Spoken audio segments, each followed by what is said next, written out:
Alrighty, Maggie and I, there's Maggie. We're at Cape Disappointment State Park. And I was reading, this is one of those little Northwest pearls of wisdom, that there are 106 foggy days per year at this area, making it one of the foggiest places in the world. 106, that's a third of the day foggy. Anyway, the name Cape Disappointment comes from, I think it was John Mears, who was trying to sail into the Columbia River, and he sailed into this bay instead. It's called Deception Bay because it's deceiving. It's so close to the mouth of the Columbia River. Anyway, he named it Cape Disappointment in Deception Bay. So there you go. And this is just a portion of it. It's a huge park.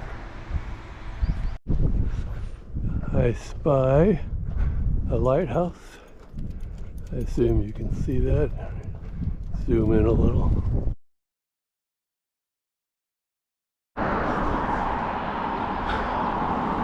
This is the town of Chinook. It is right on the Columbia River, right across the river from Astoria. Got a little park there, Charlie Davis Park. Population around 465, and that's up. It was 450 10 years before that, so there you go. It dates back to 18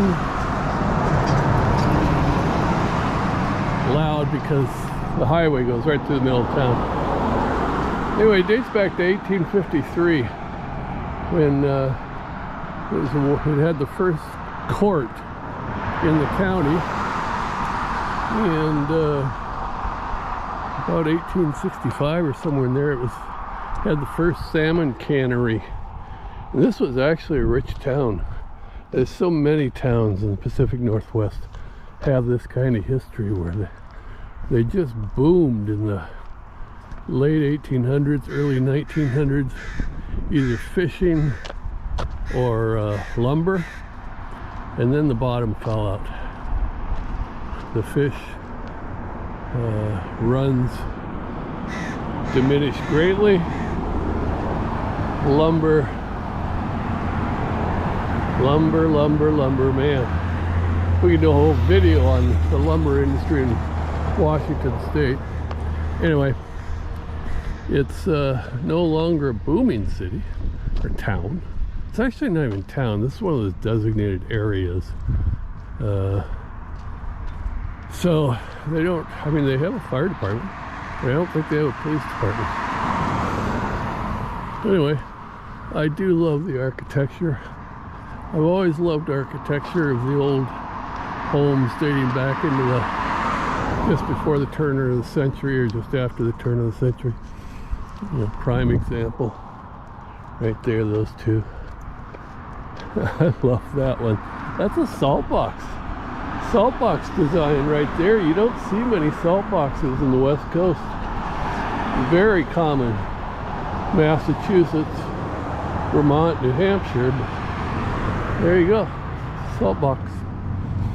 And we've got the public school right here.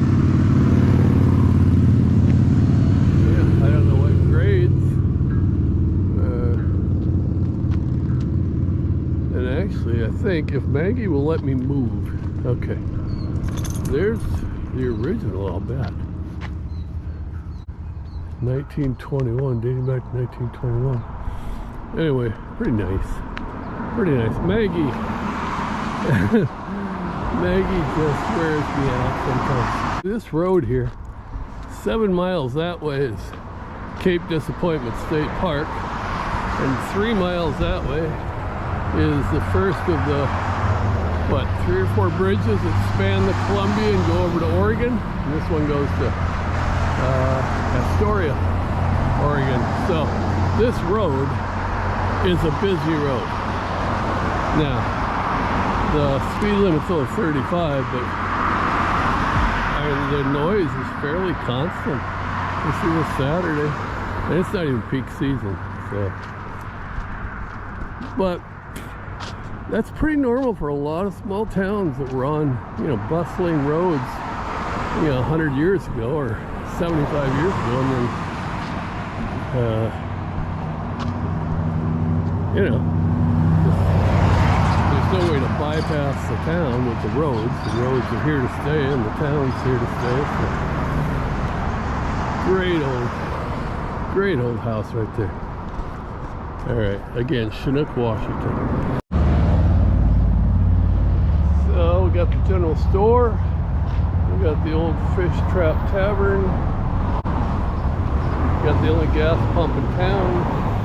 We got antiques. Just got through talking to Carol, who is running the old Fish Trap Tavern, but she's got a garage sale going on in there today. And she was telling me that the town is changing because of tourism.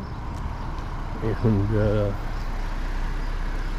you know, there's so many people moving in from larger towns, and it's changing the flavor of the town.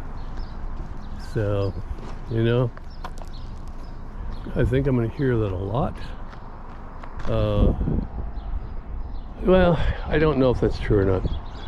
Like she was saying, and I agree with her, the further inland you get, so like eastern Oregon, eastern Washington, and you get across the plains where tourism isn't really a factor,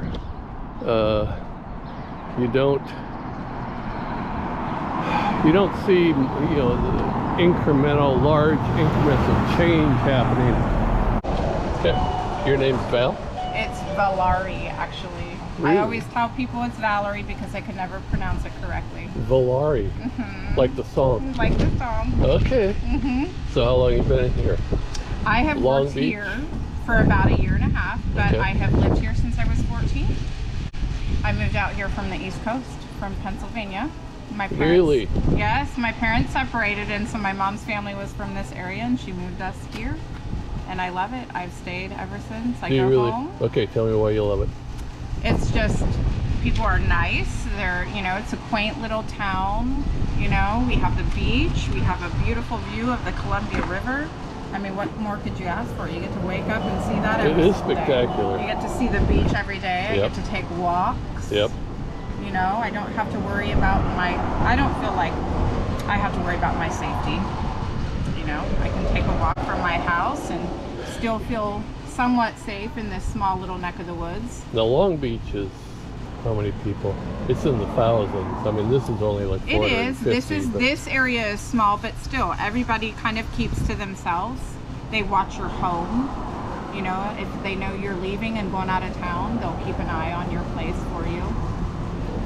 In Long Beach, it's the same? In Long Beach, it's the same way. What about the tourism? Is that well, we have our tourists that come here, you know, but that's during tourist season, and then when they go, they go.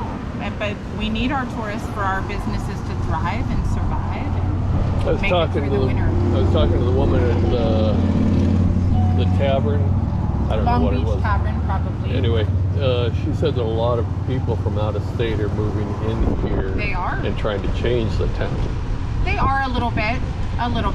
Like, for example, our fireworks display. We have a lot of people that have moved here from Portland, Seattle, California, you know, and they're not used to the boom, the celebration, you know. And our beach here is the only beach that actually allows it. So on the Oregon side, from Fort Stevens all the way to Seaside, Gearhart, they have banned it. So everyone from the Oregon side comes over to the Washington side because we have not banned firework display on our beach. Yes, it's a substantial amount of cleanup, but at the same time, when you're just celebrating for a day or two, sometimes 3, because that's usually what it gets into, why not? And it's something everybody looks forward to. Yeah, everyone looks forward to that. Big you just community. kind of have to get used to it. Yeah. If you move here, be respectable to the people that have already been. Yeah. You know? Super. Anything else? I can't think of anything unless you have another question. I don't.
Anyway, this is Fort Columbia State Park. As you can see, we've got some major guns there. Built around 1900, decommissioned right after World War II. And it was here to protect the mouth of the Columbia, which you can see off in the distance there. And why? Because, you know, there's a lot of trade that goes through the Columbia River. And they were afraid that could be invaded or it could be disrupted with enemy ships or whatever. So Fort Columbia was built, and then they decided evidently after World War II that it wasn't needed anymore. Now, and I gotta show that shot up there. It had to be the military barracks in the commandant's house. I'm not gonna go up there because Maggie isn't nearly as interested in history as I am, but I'd bet it all that that's where the troops stayed and the commanding officers stayed. Just got that military look to it. Okay, I finally found this out. I remember reading about this, but it's called Dismal Niche, the rest area, because Lewis and Clark were trapped here during a fierce Pacific storm, November 8th through the 15th, 1805. And this little niche that you know, the Columbia kind of turns inward for, well, here, let me show you this little section right here. Anyway, they found shelter right there. I remember reading about it and didn't know it was right here. Cool. So I think we're gonna stop. We're in a rest area. It's supposed to be closed. It's not closed. It's good for 8 hours parking. I think I'll go down to a pull-out and sit there for a couple hours and come back here so my 8 hours really count, in case anybody's checking. We did talk to 2 people when we were in Chinook, neither of whom wanted to be on camera. That's okay. I can tell you what they said. One was Lydia, who had a book library box out on her front lawn and was taking care of her yard, and she had a little tiny home, but she was kind enough to talk to me, and she said she grew up in Chinook, but her and her husband are leaving for Nevada, small town in Nevada. And the reason being is that Chinook has become too touristy, and she wants to get back to the small town feel, which is really an interesting thing to say for a town of 460 people. So evidently that road that goes through Chinook is just bumper to bumper during the summer, during peak season. So, and her home is right on that road, so I guess it makes sense. And the other one was Carol. Oh, and if you like what we're doing, hit the subscribe button and hit the like button, and you can follow the blog of the book that I'm writing, portions of it, which is on our webpage, www.aswewonder. And that's it. Okay, thanks for following. Bye, guys.